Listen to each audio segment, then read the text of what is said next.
Donald Trump's dad told him he was a winner, so he's believed it ever since.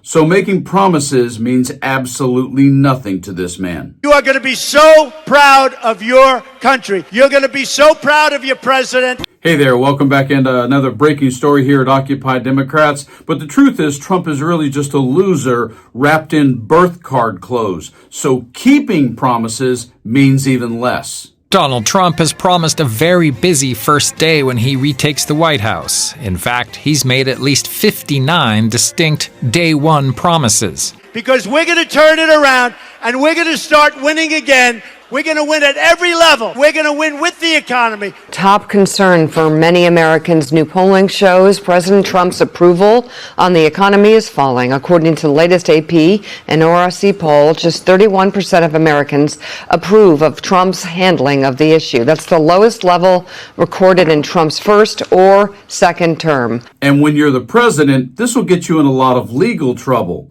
And in this breaking story, which I'm going to show you in a few moments, understand that MAGA has never stopped believing this. We're going to win with military. We're going to win with health care and for our veterans. He said he'd end the war in Ukraine in a day. We're going to win with every single facet. We're going to win so much, you may even get tired of winning.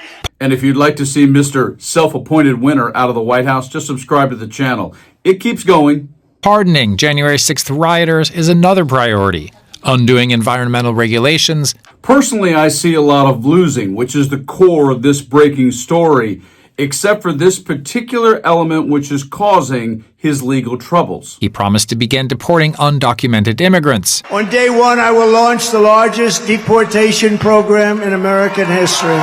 It'll be hard to get all this done on day one. But he in no way, shape, form, or fashion remotely cares, because he believes he's a winner. Please, it's too much winning. We can't take it anymore. So while the actual wheels of justice and due process take longer than a Trump promise on the campaign trail, in this breaking story, you have got to see what Donald Trump has just lost literally in the last week of his presidency. Check this breaking story out. Stinging defeats expose Trump is weak and terrified, legal experts. Trump suffered a humiliating week of defeats that exposed cracks in his iron-fisted facade, legal experts said Friday. This week, President Donald Trump suffered a string of defeats that exposed the real limits of his power at home and abroad, noted Slate's Mark Joseph Stern and Dahlia Lithwick on Friday. For starters, the Justice Department threw in the towel on its illegal bid to install loyalist Lindsay Halligan as U.S. Attorney after a judge delivered a scorching rebuke calling her conduct wildly unprofessional and accusing her of masquerading in defiance of court orders. The blistering opinion, penned by a Trump appointee, was so brutal it effectively ended the charade without even imposing discipline, they said. This was one of the most incandescent judicial opinions I think I have ever seen, said Stern. Lithwick later added, the really important thing here is that in a world in which these folks act as though they have boundless impunity to do what they want, it is incredibly important for judges to say no. It's the cornerstone of how we think about the judicial role.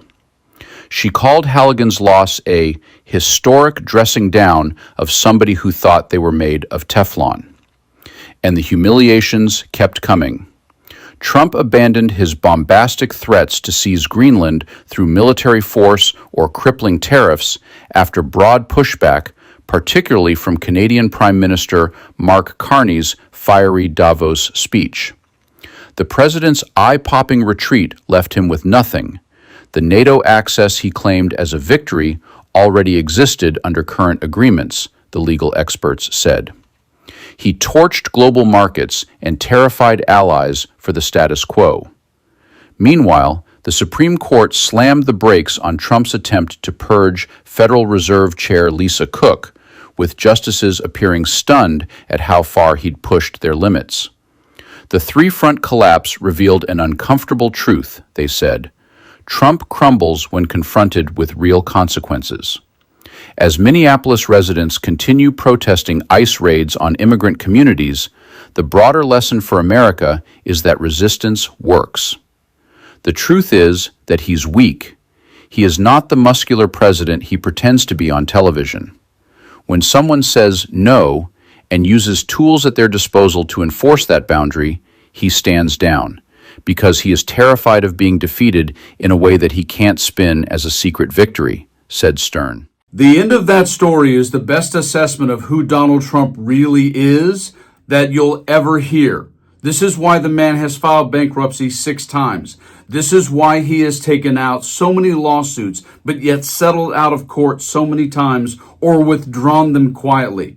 Because when you actually punch him in the nose, which Lord knows I wish someone would do literally, when you punch him in the nose, when you slam him up against a wall, he just quietly limps away like a little baby.